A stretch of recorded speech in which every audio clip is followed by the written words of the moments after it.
Hello everyone, welcome back to our channel How to Tutorials. In today's video, we're going to see how you can log into your Foodpanda app.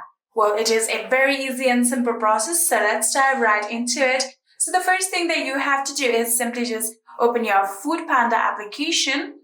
And after opening it, here you can see there is the option of account right here. Tap on it. And after tapping on it, there you can see the option of sign up or login. Tap on it.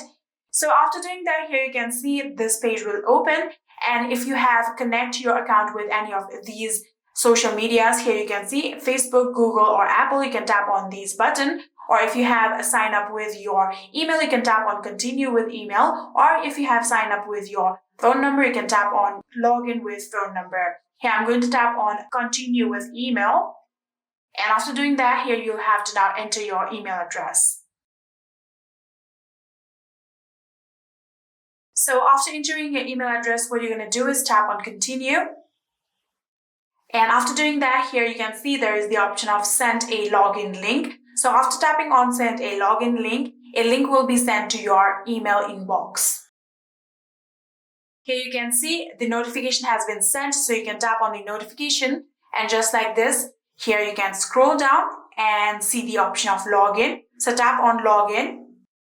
And just like this, here you can see we have now successfully been logged into our account. Very easy and simple, right? I hope this video was helpful to you guys. If it was, please do not forget to hit that subscribe button and like our video. Thank you so much for watching. See you in the next.